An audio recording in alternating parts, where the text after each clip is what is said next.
Assalamualaikum warahmatullahi wabarakatuh.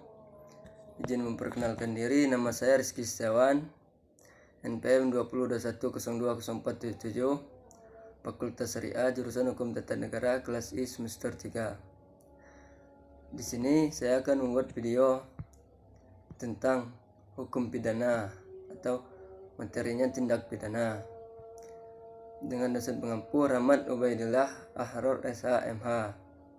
Baik, langsung saja. Di sini saya akan menjelaskan tindak pidana. Tindak pidana adalah perbuatan yang dilarang dan diancam. Siapa yang dengan melawan hukum melanggar larangan tersebut tanpa adanya alasan pembenar. Terdapat 3 hal yang perlu diperhatikan mengenai tindak pidana. 1. Perbuatan pidana adalah perbuatan oleh suatu aturan yang dilarang ditimbulkan oleh kelakuan orang. Sedangkan ancaman pidana ditunjukkan kepada orang yang menimbulkan kejadian itu. Nomor 3. Antara larangan dan ancaman pidana ada hubungan erat. Oleh karena itu, antara kejadian dan orang yang menimbulkan kejadian itu berhubungan erat pula. Selanjutnya, Profesor Simons dari Utrecht, Belanda dalam bukunya yang berjudul Harbok Vinhead Netherlands Strafrecht terbitan tahun 1937 mengatakan tindak pidana adalah kelakuan yang diancam dengan pidana yang bersifat hukum dan dilakukan oleh orang yang mampu bertanggung jawab. Menurut Simons, unsur tindak pidana adalah 1. Perbuatan manusia, 2. Diancam dengan pidana, 3. Melawan hukum, nomor 4. Dilakukan dengan kesalahan, nomor 5. Oleh orang yang mampu bertanggung jawab. Selanjutnya, sedangkan menurut Profesor Muljadno, perbuatan pidana yaitu perbuatan yang dilarang dan diancam dengan pidana bagi barang siapa melanggar larangan tersebut. Menurut Muljadno, unsur tindak pidana ada 3, yaitu 1. Perbuatan manusia, nomor 2. Yang memenuhi rumusan dalam undang-undang, syarat formil. Yang ketiga, bersifat melawan hukum, syarat material. Selanjutnya, Simons dalam buku Colin Hart menyebutkan adanya unsur objektif dan subjektif dari tindak pidana. Objektif, perbuatan orang, akibat yang kelihatan dari perbuatan itu. Yang ketiga, mungkin adanya keadaan tertentu yang menyertai perbuatan itu. X pasal 281 KUHP dilakukan di muka umum. Subjektif, 1. Orang yang mampu bertanggung jawab. 2. Adanya kesalahan dolus. Jadi unsur subjektif meliputi subjektif dan adanya unsur kesalahan. Sedangkan yang termasuk unsur objektif adalah perbuatan yang bersifat melawan hukum, tindakan yang dilarang atau diharuskan oleh undang-undang atau perundangan, dan terhadap pelanggaran diancam pidana dan dilakukan dalam waktu, tempat, dan keadaan tertentu. Contoh kasus tindak pidana pembunuhan berencana diancam pidana berdasarkan pasal 340 Kitab Undang-Undang Hukum Pidana KUHP yang berbunyi, barang siapa dengan sengaja dan dengan rencana terlebih dahulu merampas nyawa orang lain diancam karena pembunuhan dengan rencana dengan pidana mati atau pidana penjara seumur hidup atau selama waktu tertentu, paling lama 20 tahun.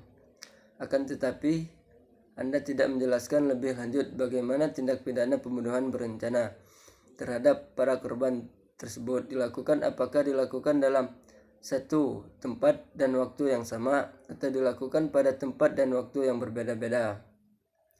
Oleh karena itu, kami asumsikan bahwa pembunuhan tersebut terjadi dalam satu waktu yang sama dan di tempat yang sama. Dalam hal tindak pidana pembunuhan berencana tersebut dilakukan dalam satu waktu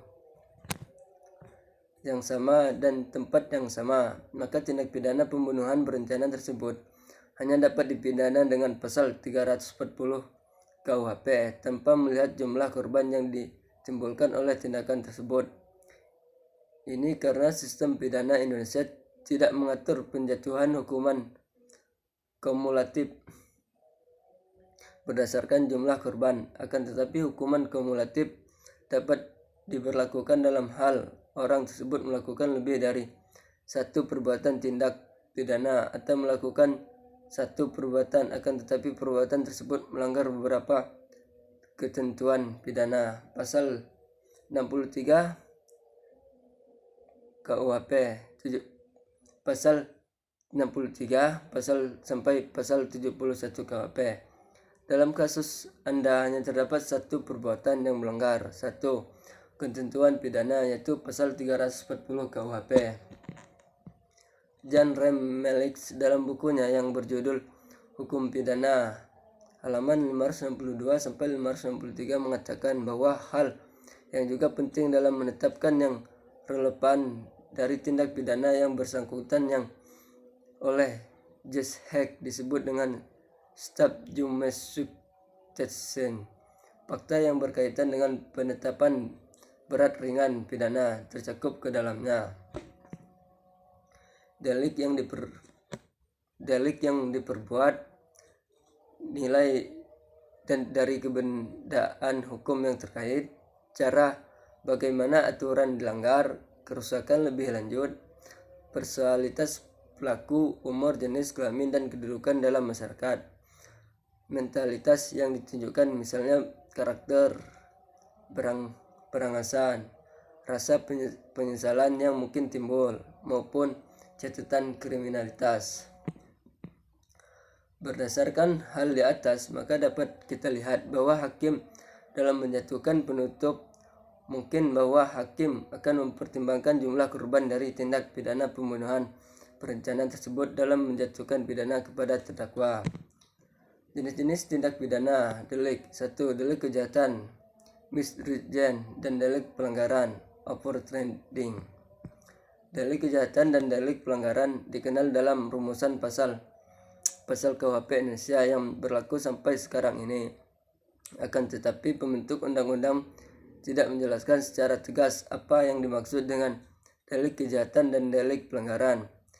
Juga tidak ada penjelasan mengenai syarat-syarat yang membedakan antara delik kejahatan dengan delik pelanggaran. Secara doktrinal, apa yang dimaksud dengan delik kejahatan adalah perbuatan-perbuatan yang sudah dipandang seharusnya dipidana karena bertentangan dengan keadilan.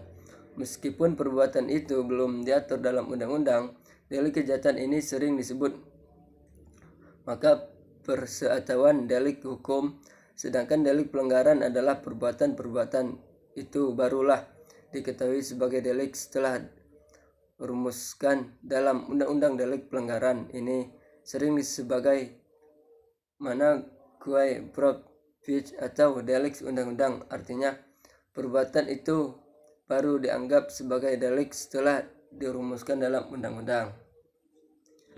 Delik formil delicts dan delicts material delicts. Delicts formil adalah suatu perbuatan pidana yang sudah selesai dilakukan dan perbuatan itu mencocoki rumusan dalam pasal undang-undang yang bersangkutan. Delik formil ini mensyaratkan suatu perbuatan yang dilarang atau diharuskan selesai dilakukan tanpa menyebut akibatnya, atau dengan kata lain yang dilarang undang-undang adalah perbuatannya, sementara delik material adalah suatu akibat yang dilarang yang ditimbulkan dari suatu perbuatan tertentu, dan perbuatan yang dilakukan bukan menjadi soal atau dengan perkataan lain dilarang dalam delik material adalah akibatnya. Delik kesengajaan, dolus, dan delik culpa. Delik dolus adalah suatu delik yang dilakukan karena kesengajaan, sementara delik culpa adalah suatu delik yang dilakukan karena kesalahan atau kealpaan. Selanjutnya, delik aduan, class deliction, dan delik umum, guan deliction. Delik aduan adalah suatu delik yang dapat dituntut dengan membutuhkan atau disyaratkan adanya pengaduan dari orang yang dirugikan. Artinya apabila tidak ada aduan maka delik itu tidak dapat dituntut, sedangkan delik umum adalah suatu delik yang dapat dituntut tanpa membutuhkan adanya pengaduan. 5. Selanjutnya, delik umum, delicta communia, dan delik khusus, delicta propria. Delik umum adalah suatu delik yang dapat dilakukan oleh setiap orang. Delik umum ini sering disebut gemen delikten atau allgemein delikten. Sementara delik khusus adalah suatu delik yang hanya dilakukan oleh orang-orang yang mempunyai kualitas atau sifat-sifat tertentu, pegawai negeri atau anggota militer. Nah, selanjutnya delicts commissions, omissions dan komisioner for omission komisa. Delicts commissionis adalah suatu perbuatan yang dilarang oleh undang-undang. Apabila perbuatan yang dilakukan dilarang itu dilanggar dengan perbuatan secara aktif, berarti melakukan delik komisionis, suatu perbuatan yang diharuskan oleh undang-undang. Disebut delik omissionis apabila perbuatan yang diharuskan atau diperintahkan itu dilanggar dengan tidak berbuat berarti melakukan delik komisionis. Sementara delik komisionis per omissionis, komision adalah delik yang dapat diwujudkan baik berbuat sesuatu atau tidak berbuat sesuatu. Delik berdiri sendiri dan delik berlanjut. Delik berdiri sendiri adalah delik yang hanya dilakukan sekali perbuatan saja, artinya perbuatan yang dilarang dan diancam pidana oleh undang-undang telah selesai dilakukan atau telah selesai menimbulkan suatu akibat. Sementara delik berlanjut adalah delik yang meliputi beberapa perbuatan di mana perbuatan satu dengan lainnya saling berhubungan erat dan berlangsung terus-menerus. Selanjutnya delik politik murni dan delik politik campuran. Menurut Konferensi Hukum Pidana di Copenhagen tahun 1939, yang dimaksud dengan delik politik adalah suatu kejahatan yang menyerang baik organisasi maupun fungsi-fungsi negara dan juga hak-hak organ negara yang bersumber dari situ. Delik politik murni adalah delik-delik yang ditunjukkan untuk kepentingan politik, sementara delik politik campuran adalah delik-delik yang mempunyai sifat setengah politik dan setengah umum, atau dengan kata lain bahwa delik ini seolah-olah nampak sebagai delik umum, tetapi sebenarnya delik itu merupakan tujuan politik atau sebaliknya. Selanjutnya delik biasa dan delik berkualifikasi. Delik biasa delikten adalah semua delik yang berbentuk pokok atau sederhana tanpa dengan pemberatan ancaman pidana. Sedangkan delik berkualifikasi adalah delik yang berbentuk khusus karena adanya keadaan-keadaan tertentu yang dapat mempererat atau mengurangi ancaman pidananya. Sumber tindak pidana. Unsur pertama untuk tindak pidana itu adalah perbuatan orang. Pada dasarnya yang dapat dilakukan tindak pidana itu manusia, naturalistic person. Rumusan delik dalam undang-undang lazim dimulai dengan kata barang siapa, yang kata barang siapa ini tidak dapat diartikan lain daripada orang. Dalam pasal 10 KUHP disebutkan jenis-jenis pidana yang dapat dikenakan kepada tindak pidana, yang mana sehingga pada dasar dapat dikenakan pada manusia. Dalam memeriksa perkara dan juga sifat dari hukum pidana, yang dilihat ada tidaknya kesalahan pada terdakwa memberi bentuk bahwa yang dapat dipertanggungjawabkan itu adalah manusia.